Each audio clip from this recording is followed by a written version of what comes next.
a little more. Rocking out to Lorna Shore, making that thing swing back and forth. Look at us, we're out of sorts. Thank God we're not keeping score. Losing our mind to cannibal corpse, making that thing swing back and forth.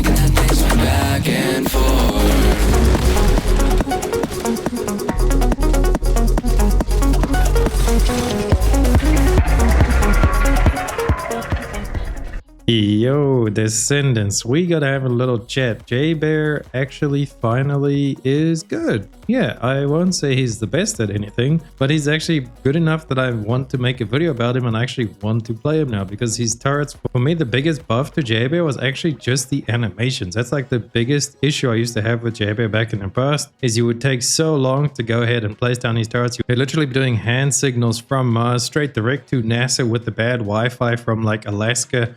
And then, you know, it's got a line on the lunar eclipse in the 7th year of like the 6th sun born. You know what I mean? Like that's what it felt like playing Jayber to me before season 3. So that is why we are here. So it's finally his time to shine. We have a mobbing build and then we have a bossing build for you as well. I say bossing build, but I only really use this on Stormhanger to do solo runs.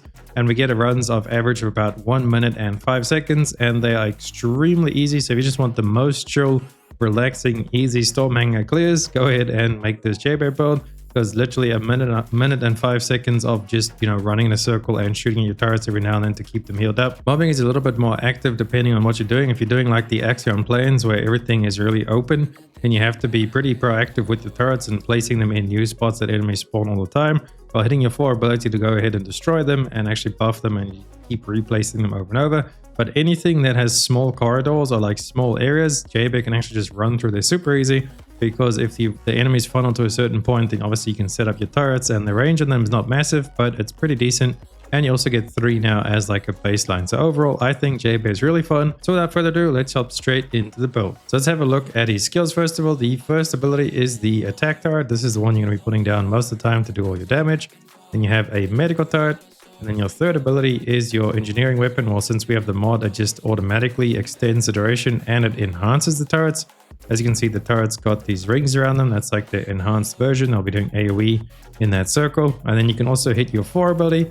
That's going to blow up the turrets to a nice little explosion. And you see they shoot really fast over there. That's not very accurate, but that little shot that they did there is very powerful. And it's like really nice for burst damage on elites. And then once you actually have your 4 activated, you can see we have a buff to the left there next to the 8. Because we blew it up earlier, now we have them spawning with the enhanced version right away. So you don't have to actually enhance them yourself. You can just have them enhanced straight away if you go ahead and blow them up. So you go ahead and blow them up again.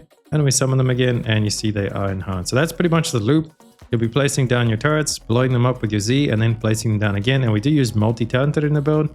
When you place your turrets, it gives you the cooldown buff, so you can just keep spamming your turrets. And then when you use your explosion thingy with multi-talented, it gives you a little bit of a damage buff. And since the cooldown is so short on your turrets, you can kind of like weave the damage buff into your turret placing buff while still getting the cooldown.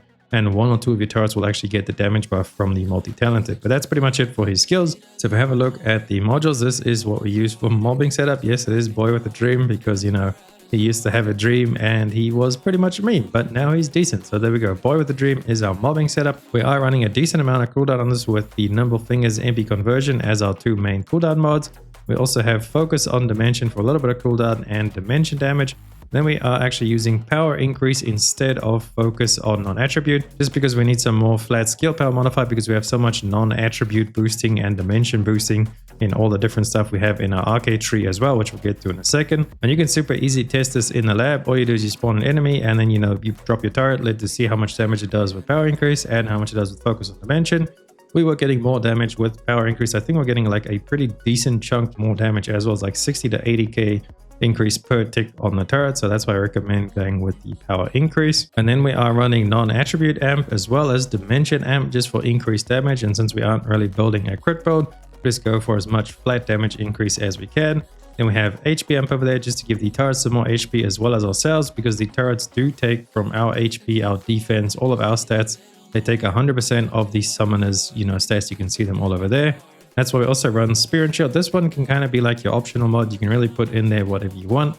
I do like Spear and Shield though, because it does give you a nice little boost of skill power as well as a little bit of defense to then again flow into your turrets, just so they don't die instantly as soon as you spawn them. And then running skill expansion for our range mod, the turrets cap out at 200% range. So with skill expansion and some of our arcade we'll be capping out on range. So I think we might be slightly off range cap. So if you really wanted to, you could go ahead and drop Spear and Shield for amplification control. That will give you a tiny bit of range plus a little bit of shield. But I like it just the way it is. We do have 3 turrets and you can spawn them pretty much all the time, because the cooldown goes down to like really low, especially once we have multi-talented proc. Now this is where you have to pay a little bit of attention. You don't really have to micromanage that, just because your cooldowns are so short. It doesn't really matter too much if you miss the turret placement with multi-talented. All you have to do is maybe wait like 2-3 seconds to get a turret back up, and then once you place a turret, it's going to go ahead and activate your multi-talented cooldown, because when using a dimension skill, you get that 20% cooldown, which happens to be your turret. So when you place a turret, your next bunch of turrets that you keep spamming out will just keep benefiting from the cooldown. So it's pretty much like an infinite loop of spamming your turrets. But if you then go ahead and use your reactivate, so your 4 to blow up the turrets, then it's going to actually proc the singular buff where they're giving you all attribute power modifier. So that's why you get a nice little power boost when you go ahead and blow your turrets up. And then for our trigger module, we are using Power Beyond. I think pretty much everyone is using Power Beyond with just about everything, because it does just give you a nice flat damage boost there. And then lastly, the turret engineering red module. This will just increase the HP and extend the duration of all your turrets. So basically it turns your gun, because once you pull out your third ability, it's usually a gun. With this red module on, it just automatically applies no matter where you are. So you can kind of do this at range without even seeing your turret, and it'll buff its time up and just keep it extended. So if it is an enhanced turret, we'll also extend the time on that again. So it's pretty much just a way of keeping your turrets all up at the same time. You really don't need it. I don't really ever use it much. I pretty much just destroy my turrets and resummon them all the time over and over. Burst damage, resummon, burst damage, resummon. So that is it for the mobbing build. Now if we have a look at the bossing build, it's quite a different setup to what the mobbing build is, because the whole playstyle over here with the bossing build is you want to go ahead and get all your buffs up at once and then snapshot them onto your turrets. So once you have all your buffs active from like your component set, your arcade tree, your weapon, all of that kind of stuff, you go ahead and place your 3 turrets, and then you pull out your weapon, and then you just really want to tap your turrets every now and then when they need a little bit of healing and to increase their duration. As you can see in the background, we're literally just keeping the turrets alive. So you start the fight out by dropping your medical turrets, also pulling out your gun once at the beginning of the fight. I'll give you one of your non-attribute stacks, put your gun away, and then just as the boss is spawning, hit your 4 ability. So your reactivate is going to blow up your medical turrets. It's going to give you a buff from your arcade tree. And then you go ahead and place all 3 of your attack turrets really close together. And then you pull out your multi-purpose gun and you just run around and keep the turrets alive. So with that in mind, if we look at the mods now, you can see we've just gone for as much HP and damage as possible, using maximize skill, maximize power, because we plan to only summon the turrets once. So the cooldown negative doesn't really matter, since we just want as much damage as possible. Running non-attribute amp, dimension amp for as much damage as possible. And then preemptive strikes kind of has a weird interaction. If you read it, says when landing a skill attack on enemies with max HP, deals 17% multiplicative of the skill damage dealt as additional damage to the target. Now how this actually works is it gives you the increased damage while the boss's shield is full, because while the shield is still there, technically, I guess it counts as him having max HP. But then once you break the shield, this stops working, so you kind of lose out on that mod over there. But before you break the shield, it is quite a nice little damage boost. That's why I would recommend it. And then obviously you could use Dangerous Ambush as well, but I tried that out. We don't really knock the boss down all that much with the turrets, but you could go ahead and try out Dangerous Ambush. I haven't played around with it too much, because honestly, I just use Nell when I'm doing the bossing. This is just if you wanted to use Jayber for bossing. I like to use Nell because she's a little bit faster, and I don't mind the increased effort on her anyway. But carrying on with the mods, we have non-attribute sync over there just for a little bit more damage. We have one range mod just to get the maximum range, especially for when you shoot with your gun to kind of hit all 3 of them, because if you don't have any range on there, then the explosion range is going to be really small and you might not end up hitting all your turrets. We got Spear and Shield, Stim Accelerant, and increased HP just for increased HP, defense, and a little bit of damage on the Spear and Shield over here. And that all obviously goes into your turrets because they pull from your stats. If we have a look at his reactor for mobbing, we are running with non-attribute and skill cooldown. That's just, overall it's going to give you a boost to your explosion damage, and it's going to give you a boost to your turrets. You could go with dimension damage if you really wanted, doesn't matter that much. And if we come over to our Colossus reactor, again, this is just Colossus damage and non-attribute since we don't really care about the cooldown. I think ideally on this one, you might want to pick up Dimension because your turrets are going to be the only thing really doing the damage. So if you want to get as much damage as possible, maybe get yourself Dimension over there instead of the non-attribute, but just make sure you do have the Colossus damage. And then for the component set, we are using Light and Mage. This is a no-brainer. It just gives you a massive amount of skill power damage, especially with non-attribute. So you get a little bit of skill power on the top 2 set, and then the 4 set gives you a ton of non-attribute skill power. And for the stats, you really just want to get max HP, and then on the sense, you want to make sure you get max MP and MP recovery. And then for the memory, you want to get defense MP recovery. And on the bottom, it doesn't really matter too much what you get on processor. There's not really good rolls over there.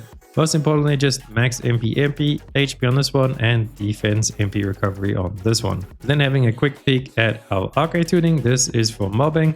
Running pretty standard stuff here, just getting MP and skill power, coming over to the skill power node, going up to the cooldown node, as well making our way over to the mutant cell. We're going to pick up defense neutralization.